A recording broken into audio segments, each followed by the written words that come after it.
In today's video, I'll be sharing 5 super simple modifications that you can do to your Jeep Cherokee XJ that will definitely improve the experiences that you have with your Jeep.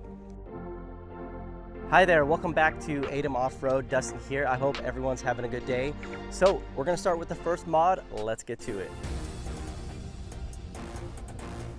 The first modification is gonna be a 6 LED strip interior lighting kit. I've unboxed it and got everything all set up, and I've come up with a plan to get this thing quickly installed. The wiring done, and I'll share with you how it works. So when you open the door, the lights are already on. You can see this one here. I've got the strip underneath the dash and then along the foot kick panel over there. And then if I push the door switch in, they turn off and on. All right, so you can see that the lights are off as soon as you open the door. Lights come on. Looks pretty cool. Hayden's gonna show us the colors. So you go through purple, greens, reds, all your different colors, and then play some music. So he's running the app right now. So what's that one, Christmas? It's an island Christmas. That's funny. So pretty simple install, and man, I really like it. Lots of light in the Jeep now. All your lights back here too for the back seat, looking pretty cool. Yeah.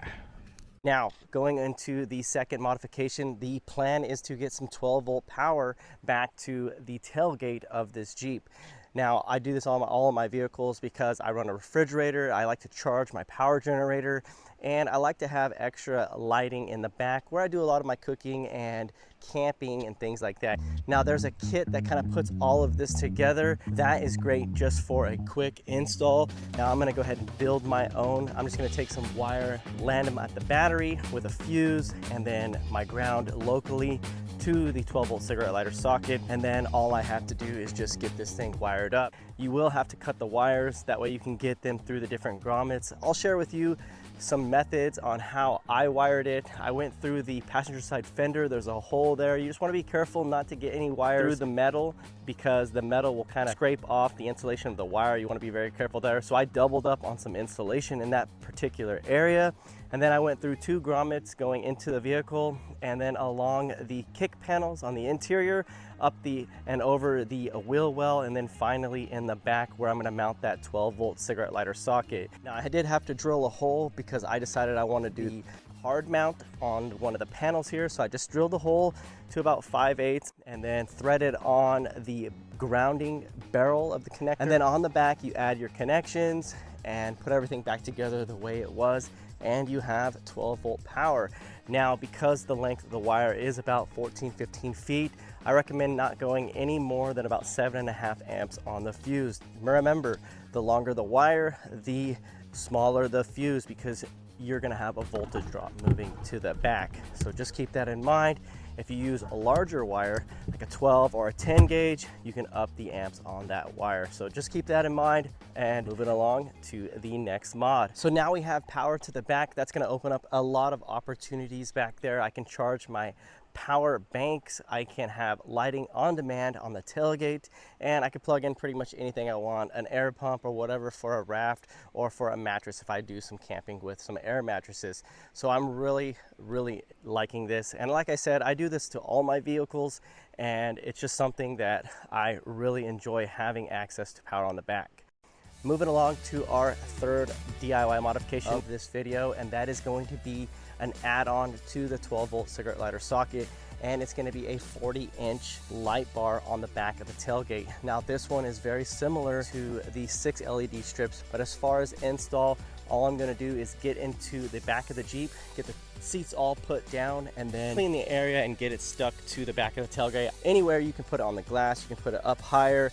I just like mine here because it gives me the most amount of light in the back. In the kit, it also comes with options to hardwire or use the cigarette lighter socket. That's what I'll be doing, and then I'm just going to have it set up right here so where I can just plug it in and have instant light. So I really like this modification. When you're camping, light is going to be crucial out there, and this is just going to light up the whole entire area where I plan to do a lot of my cooking and prepping and things like that in the rear of the Jeep. So now we're going to move to number 4 modification, and that's going to be having to do with heat rejection. We all know that on these Jeep Cherokees, especially the older ones, they start to overheat and have heat rejection issues.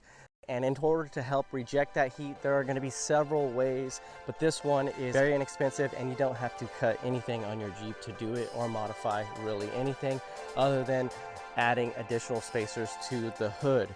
This is going to be a hood riser kit. Now, you can buy this kit for about $35 on Amazon. I opted out to make my own. I've already have a 1-inch square tube. These are going to be 8mm by 1.25 in threads on the pitch, and they're going to be 70mm in length. So once the spacers and shims are all installed, just keep in mind there may be some additional adjustments just to get the hood squared up and setting in there when the hood is closed right where you want it. For my setup is I had just pulled the bolts all the way forward in the slots and locked them down, and it turned out to be really nice and square inside of the body of the Jeep. So the hood is perfectly right where I want it, and we've got a nice rise to reject heat. Now right away you're going to notice that heat is rejecting from the back side of that hood. You can put your hand back there and feel the air from the fan blowing that heat back. This is going to be awesome for when you take those winter trips and you need help defrosting those front windows. So this definitely worked out perfect, and I'm really liking the mod and the way it looks. Now I've cut holes in our Jeep Wrangler TJ hoods and installed vents, and I've had absolutely zero issues with the TJs. So this should be fine with the Cherokee. I have no issue doing it, and I'll keep an eye on it and monitor, make sure that nothing is causing any issues. But overall, I really like how this is rejecting the heat so far, and I'm going to continue to run with it. So now that we have additional heat rejection off of the engine, I want to now watch that from cold start all the way up to normal operating temperatures. So with the 5th mod, we're going to be installing a mechanical temperature gauge. Now on these older XJs, they didn't come with any type of cooling temp gauges, so you can monitor how hot the vehicle is running. They only put an idiot light, and for me it's just not going to be enough. So with that, I'm going to be installing a 2-inch mechanical temp gauge on the dash of this Jeep XJ. I picked this up for about 20 bucks in a kit. Just keep in mind, if you do this modification, there's going to be some additional items you're going to need. Now you can mount this thing in any particular way you want to do it. I like how it's out of the way, and when I really need to look at it, I have it there in plain sight view. So the next thing we're going to do is get the sending unit ran through the dash of the Jeep, and it's going to go up along the dash over the steering wheel and then back through the firewall. There's a rubber grommet. You may have to oversize the hole to about 3/4 or just enough to where you can get it fit over the metal protector on the sending unit cable. Now for the temperature sensors housing, I did have to do some modifications to that. So what I did was I took a bit for a 1/4-inch MPT, oversize the hole, and then tap that hole with 1/4 NPT threads, and that's going to be perfect for the sensor's adapter fitting. So now that the housing is threaded to the size we need to adapt the sensor to the housing, we're going to go ahead and get the sensor all bolted up onto the housing. I figured it would be a lot simpler to do it here than on the tubing. That way you can hold it and get those fittings real nice and tight. I also added some sealant. You're going to want to definitely use some sealant on these sensor fittings. That way you don't have any leaks down the road. So now that the sensor is installed into the housing and that is all secure, we're going to go ahead and pick a location on the upper intake radiator hose, and we're going to cut that with a knife.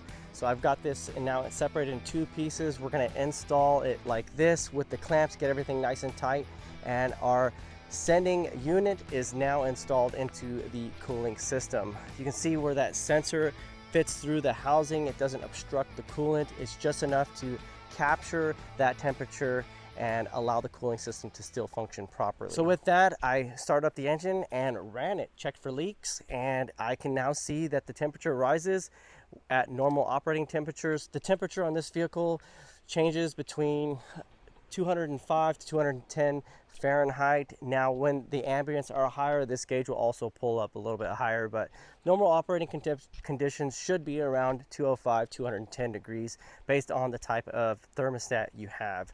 So with that modification being done, I can now see the vehicle warming up, and I really like that. It just gives you that modern feel to the older XJ. I'm really enjoying this mod, but it's not for everyone. We all know that. So I did have an additional mod that I want to share with you, and that's going to be an interior cup holder. I picked it on Amazon for about 13 bucks, and it has made our experiences in the XJ so much nicer.